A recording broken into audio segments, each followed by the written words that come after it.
You won't believe what happened when our power-hungry HOA president decided to bulldoze my disabled sister's wheelchair ramp while she was away at work. But what this entitled neighbor didn't realize was that my sister wasn't just any resident. She was the state governor.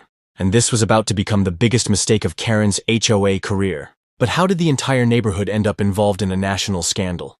Welcome to my channel. Please subscribe if you want more Karen and HOA stories. The bright yellow piece of paper stuck to our front door made my blood boil. It was the 5th HOA violation notice this month, all about my sister Sarah's wheelchair ramp. I crumpled it up and tossed it in my growing collection of Karen Thompson's official warnings, as I heard Sarah's electric wheelchair whirring up the ramp behind me. Another love letter from our wonderful neighbor? Sarah asked with a tired smile. The dark circles under her eyes showed how exhausted she was from her new job. But she never complained.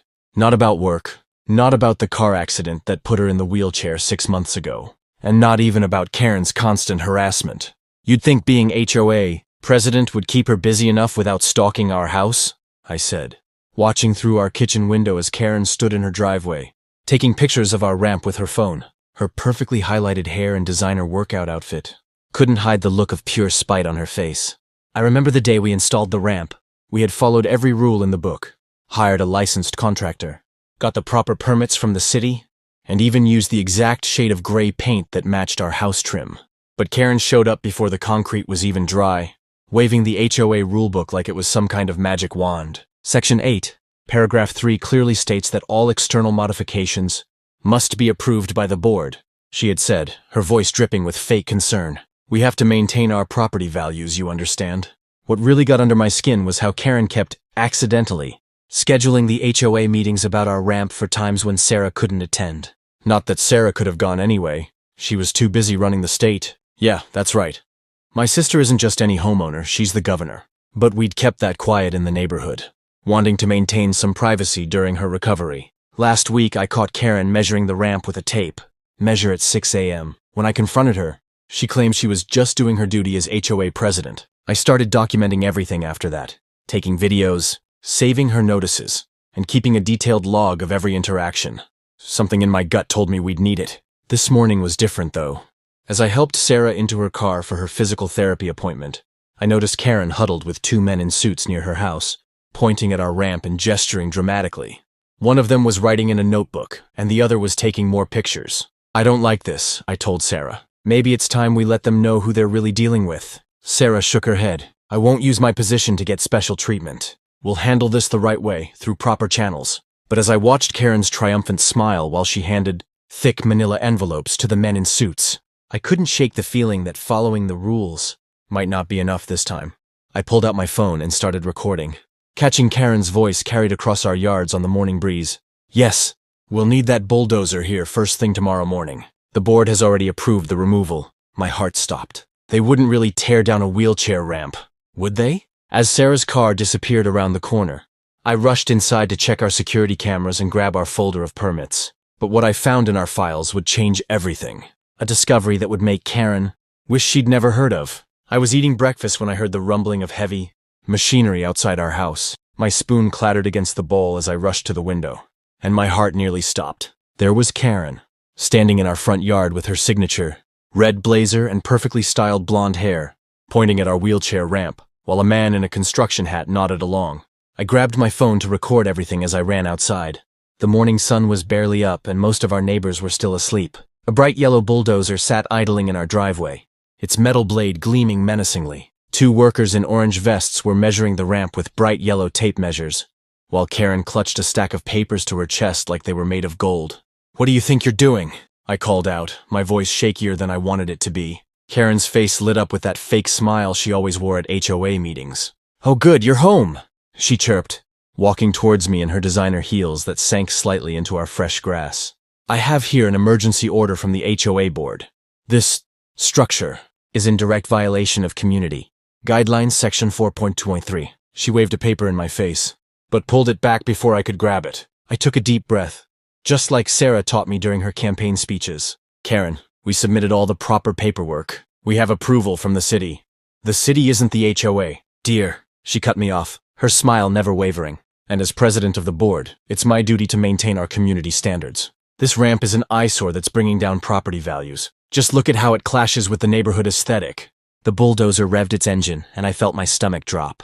I pulled up the property maps on my phone that Sarah had made me save, showing our property lines and permits. This is illegal! You can't just demolish someone's property without proper notice.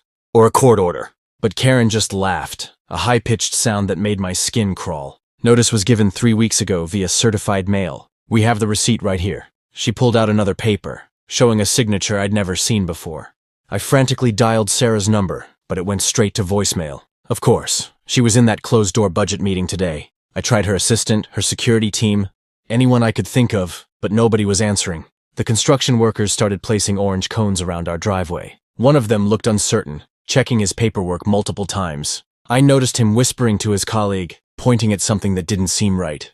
If you do this, I warned, my voice growing stronger, you'll be hearing from our lawyers. This is a violation of the Americans with Disabilities Act. I started live streaming everything on my phone, making sure to catch every detail. Karen's smile finally faltered for a second. The HOA is exempt from— No HOA is exempt from federal law, I shouted, loud enough that lights started coming on in neighboring houses. Our elderly neighbor, Mr. Rodriguez, poked his head out his front door, then disappeared back inside when he saw Karen. But she had already turned to the bulldozer operator, giving him a sharp nod. The machine roared to life, its treads crunching against our driveway. I watched in horror as the blade lowered towards the ramp that had taken us weeks to get properly installed. Last chance, Karen, I said, my phone steady in my hands. You're making a huge mistake. She turned back to me, her eyes cold despite her smile. The only mistake was allowing this monstrosity to be built in the first place. Sometimes people need to learn that rules exist for a reason. The bulldozer's blade caught the edge of the ramp with a horrible screech of metal on concrete. I was still recording as chunks of our carefully constructed ramp began to crumble. What they didn't notice was Mr. Rodriguez had returned with his own camera, and more neighbors were gathering. Phones raised. Just then, my phone buzzed with a text. It was from Sarah's head of security. Stay calm. Keep recording. Help is 3 minutes out. I smiled for the first time that morning, watching Karen direct the destruction of our ramp like a conductor at an orchestra. She was so focused on her victory that she didn't notice the black SUVs turning onto our street, or the distant sound of sirens growing closer. Sometimes the biggest mistakes come from the smallest bits of missing information, like not knowing your seemingly ordinary neighbor is actually one of the most powerful people in the state. And Karen was about to learn that lesson the hard way. I'll never forget the moment our quiet suburban street turned into what looked like a scene from a movie. Just as Karen was busy high-fiving her HOA cronies over their successful removal of the eyesore, the first black SUV rounded the corner, then another, and another. Red and blue lights started flashing everywhere. My hands were shaking as I pressed record on my phone. This was going to be good. The look on Karen's face changed from smug satisfaction to confusion as 3 state police cruisers pulled up, followed by 5 identical black government vehicles. The neighbors who had been peeking through their curtains all day now spilled onto their front lawns. Everyone knew something big was about to happen. What is all this? Karen demanded, her voice cracking slightly. This is a private neighborhood matter. That's when Sarah's lead security detail stepped out, scanning the area before opening the back door of the center SUV. The street fell dead silent as my sister rolled out in her wheelchair, wearing her official governor's blazer and the stern expression I'd only seen her use during major press conferences. Actually, Mrs. Thompson, Sarah's voice rang out clear and strong. This became a state matter the moment. You violated federal disability protection laws. She wheeled forward, her security team moving in perfect formation around her. Not to mention destroying state property without authorization. Karen's face went through about 5 different emotions in 3 seconds. State property? She squeaked. Yes, Sarah continued, pulling out her phone. Would you like to see the deed? Or should we discuss the Americans with Disabilities Act first? I'm particularly familiar with Title II, having just signed new state protections last month. The crowd of neighbors grew larger. I spotted at least a dozen phones recording everything. Mrs. Jenkins, from across the street, was already live on Facebook. But the HOA bylaws clearly state— Karen stumbled backward, clutching her precious violation notices. Interesting you should mention those, Sarah cut in, motioning to her assistant who stepped forward with a thick binder. My legal team has been reviewing your HOA's bylaws all afternoon. Would you like to know what we found? I watched as Karen's HOA board members started quietly backing away from her. Smart move. Multiple violations of state housing laws, discriminatory practices, and— Sarah paused for effect. Irregular financial records going back 3 years. The crowd gasped. I zoomed in on Karen's face with my phone as it turned whiter than those violation notices she loved so much. This isn't... I didn't know, Karen sputtered. That I was the governor? Sarah finished for her. Or that bulldozing a disabled person's access, ramp without proper notice, or permits is a federal offense. 2 state investigators stepped forward, notebooks in hand. Behind them, I could see news vans starting to pull up at the end of our street. Mrs. Thompson, one investigator spoke up, we'll need you to come with us to answer some questions about today's events and these financial discrepancies. As Karen was led away, still mumbling about property values and HOA bylaws, Sarah turned to address the gathered crowd. She looked every bit the leader she was, even sitting in her wheelchair surrounded by the rubble of our ramp. My fellow neighbors, she began. Today, we have an opportunity to discuss what community really means. She gestured to the destroyed ramp. This isn't just about me or my access to my home. This is about every person's right to live with dignity in their own community. The faces in the crowd showed shame, anger, and most importantly, understanding. But as I watched Karen being escorted to a police car, still clutching her HOA rulebook, I couldn't help but wonder what would happen to our peaceful neighborhood after this explosive evening, and more importantly, how many other HOAs out there were pulling the same tricks Karen had been getting away with for years. The morning after the bulldozing incident, I woke up to my phone buzzing like crazy. Our security camera footage had gone viral overnight, and news vans were already lined up outside our house. But that wasn't even the craziest part. My old high school friend who became a civil rights lawyer had called with shocking news about Karen's past HOA violations. I couldn't believe my eyes when I opened the files he sent. Karen had been sued 3 times before for similar stunts in other neighborhoods, but she'd always managed to settle, quietly and move on to terrorize a new HOA. This time, she'd picked the wrong house on the wrong day. Sarah, being the amazing governor she is, didn't just get mad, she got organized. She called an emergency press conference right on our front lawn, with the destroyed ramp pieces still scattered behind her. The reporters went wild when she pulled out a stack of papers showing how Karen had broken not just federal disability laws, but also violated 17 different state housing regulations. But here's where it gets really interesting. Our elderly neighbors started coming forward one by one. Mrs. Chen from across the street revealed how Karen had forced her to remove her medical garden. Mr. Rodriguez showed documentation of how she'd fined him for having a wheelchair lift installed for his veteran father. Even the quiet baker family spoke up about being threatened with fines for their autistic son's sensory-friendly playground equipment. The neighborhood I'd known for years suddenly felt different. People were talking to each other, sharing stories, and standing together.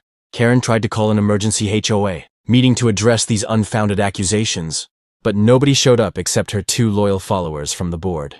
Meanwhile, Sarah had invited disability rights advocates to our house, and half the neighborhood came to learn about accessible housing rights. Just when we thought things couldn't get more intense, someone leaked Karen's HOA financial records. Turns out she'd been using the fines she collected to pay for her own home renovations, claiming they were board-approved community improvements. The HOA's lawyer quit on the spot, and 3 board members resigned. Through angry emails that somehow found their way to the local news, Karen still wouldn't back down. She showed up at our house the next morning with a cease and desist letter, demanding we stop spreading lies about her. What she didn't expect was to walk right into a meeting between Sarah and the state housing commissioner, who was very interested in reviewing every HOA decision Karen had made in the last 5 years.